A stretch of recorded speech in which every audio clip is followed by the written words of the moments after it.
DOA has probably the best stages ever in any fighting games. Hi guys, and welcome back to my channel, or welcome if you're new. My name is Ultima Ivanov and I hope you're doing well. In today's video I would like to talk about something that's been on my mind for a very long time. Essentially, I would like to address the fact that DOA is a great fighting game, very technical and extremely deep, and it really does not deserve the reputation that it has. Obviously, mainly being known for, the female fighters, etc. I really don't want to get into that because the main focus on this video is to highlight how good DOA is as a fighting game. So those of you who follow my channel will definitely know that I'm a huge fan of Dead or Alive. I've been playing this game since Dead or Alive 1, since I was a kid basically, on PlayStation, and I've played every single version of it, including Dead or Alive 3 on Xbox, because I was probably one of the few people who decided to buy an Xbox instead of a PlayStation 2, so that wasn't actually a bad decision after all. But what you probably don't know is that I also played other fighting games. I pretty much grew up playing a number of fighting games, including Mortal Kombat, Street Fighter, Soul Calibur, and most importantly Tekken actually. I remember I was playing Tekken 6 sort of competitively, online with friends, etc. And alongside that I was also playing Dead or Alive 4.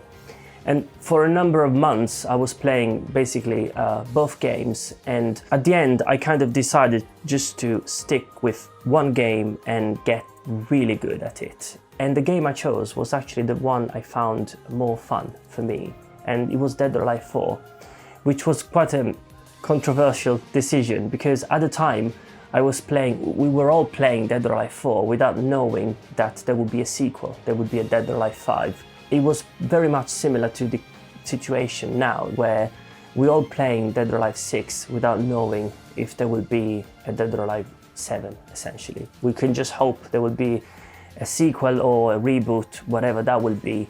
I just really hope that the series is not gonna end with Dead or Alive 6. So anyway, I think it's kind of fair to say that I have a sort of good appreciation of different fighting games and of the complexity of different fighting games. And the purpose of this video, as I said at the beginning, is to highlight how good DOA is as a fighting game, and I will compare it to Tekken, because I think it's the closest 3D fighting game out there, besides Virtua Fighter. But obviously, I think it makes more sense to compare it to Tekken because obviously it's definitely more popular than Virtua Fighter, and Tekken 8 is less than a month away. And from all the trailers and gameplay we've seen, there are many similarities between the two games now. So I think probably it's a good opportunity to highlight DOA and its mechanics in light of the recent changes that Tekken 8 is bringing, essentially. So first of all, what makes DOA in my view is the triangle system, which I'm going to put on screen now, and essentially it can just be summarized in strikes beat throws, throws beat holds, and holds beat strikes. What it means is very simple. If you try to attack me and I try to grab you or to throw you, my strike is gonna beat your throw.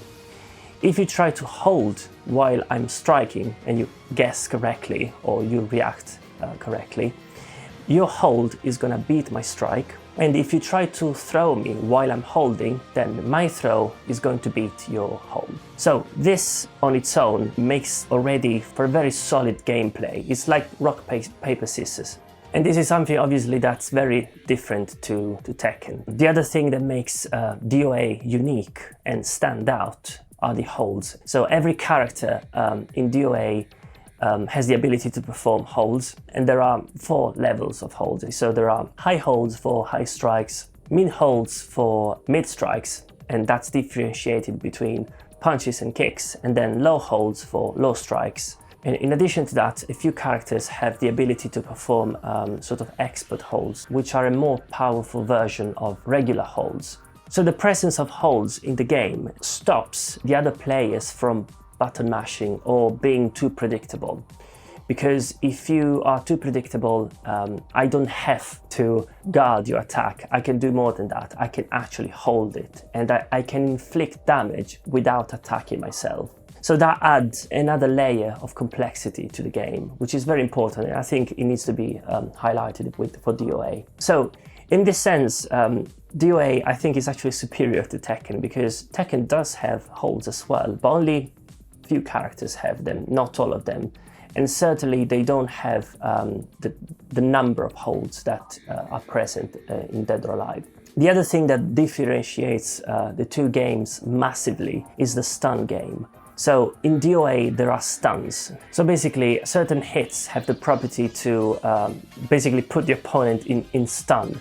So what it means is that it's a status during which the opponent is unable to attack, but is able to hold, during the vast majority of stuns anyway. The stun game itself is extremely fun in my eyes, because once your attack causes a stun in the opponent, that's where the stun game kind of begins. Because and also the sort of rock, paper, scissors system begins, because you basically can continue attacking, but if you do, then you risk being held, because if the opponent guesses your next attack or reacts to the next attack, it can basically perform a hold and inflict damage. And then if you think that the opponent is going to hold, then you can actually perform a throw. And if the throw connects while the opponent is still holding, then your throw is going to inflict even more damage. And then obviously there is always the option of doing nothing, let the opponent get out of the stun, and then perhaps attack straight after it, because the temptation for the opponent is to attack as soon as they get out of the stun. But then you can use your frame advantage and attack, and your attack will probably connect in counter hit. To me, that adds another layer of complexity to the entire game. And the reason I like stuns is because it gives you frame advantage, obviously, and you can do, as I said, whatever you want with this frame advantage. You can actually cancel a string, and then you can sort of connect other attacks if the move is fast enough to connect before the stun animation ends. This is something that's not present in Tekken, and in my view it just makes DOA so much fun, because the possibilities of varying your attacks and your offense are practically endless. There was actually another option back in DOA 5, which was later removed in DOA 6, which was called Slow Escape, which is a mechanic that allows you to basically reduce the length of the stun animation by kind of doing like a 360 with your D-pad. But it was later removed in DOA 6 because probably was considered an outdated mechanic. Probably not many players were making use of it anyway. So DOA 5 was even more complex in this regard. So now let's talk about tracking. Tracking and sidestep, something that was introduced in DOA from DOA 5. So this was not present in DOA 4. Three-step movement was present, but not the sidestep animation and the tracking property of moves. In this instance, Tekken is a bit more complex than DOA, because in Tekken, moves track basically on one side or the other, and only a few moves track on either side. I believe they are called homing moves. Essentially, in Dead or Alive, all moves are kind of homing moves. So there is a little bit of simplification there. But nevertheless, there is sidestep, there is tracking, and actually if a move connects while the opponent is trying to sidestep, it normally connects in counter hit. So it gives you some sort of advantage, because it rewards you from striking the opponent while they were sidestepping, essentially. So now let's talk about the main aspect of DOA, which is, I think, what makes DOA one of the best fighting games out there, which is the environment and the interaction with the environment. I think we can all agree that DOA has probably the best stages ever in any fighting games. This started back from DOA 2, I believe. Probably DOA 1 was more similar to sort of Tekken 1 and 2, I believe, and actually even 3, where stages were kind of like infinite. There were no walls, etc. But then with DOA 2, we started seeing more sort of enclosed spaces when you can break barriers, you can break objects, etc. this was obviously improved upon with future games, and we got now to DOA 5 and DOA 6 where there are essentially danger zones. And this is something that we've seen in Tekken 8 actually, in the recent gameplays, where, for example, when your opponent gets slammed against the wall, that triggers a danger zone that makes it sort of fly. And then when it lands, you can actually continue your juggle and inflict more damage. And this is something that DOA has been doing for years now. So it's actually really nice to see that Tekken is actually trying to go towards that direction. So it's looking more like DOA in a sense. And DOA is probably most famous for its fantastic stages. I think it's fair to say that Dead or Alive 2 Ultimate actually is regarded as the best DOA in terms of stages. So to me, the environment in DOA plays a huge role because again, it adds more complexity to the game, and most importantly, you have to be very much aware of your surrounding because you want to be able to use it to your advantage, to inflict more damage essentially. So we have danger zones, floors that break, objects that can break, and then we put the opponent in a stun animation, and then you can launch them from there to inflict even more damage. The other thing that we've seen in recent Tekken trailers is the ground bounce.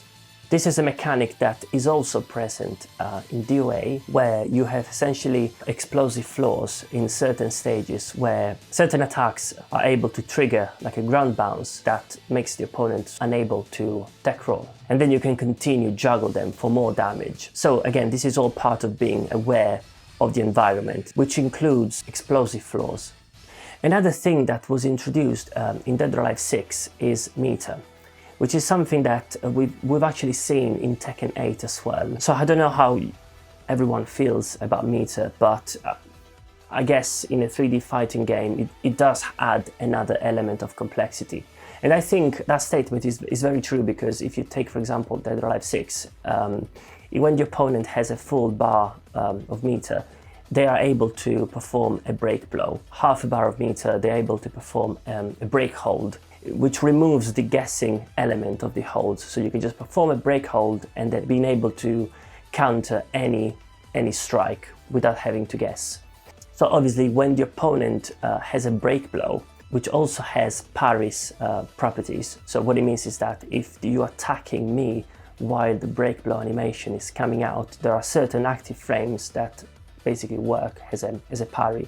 So it's basically going to beat your strike and it's going to inflict damage once the break blow animation comes out. And in addition to that, that can be used to extend combos because you can decide to cancel the break blow, which puts the opponent again in a stun animation called Fatal Stun, which they can only interrupt with a break hold. Again, at this point, if you think the opponent is going to break hold, then you can actually throw them. If this goes back to the triangular system.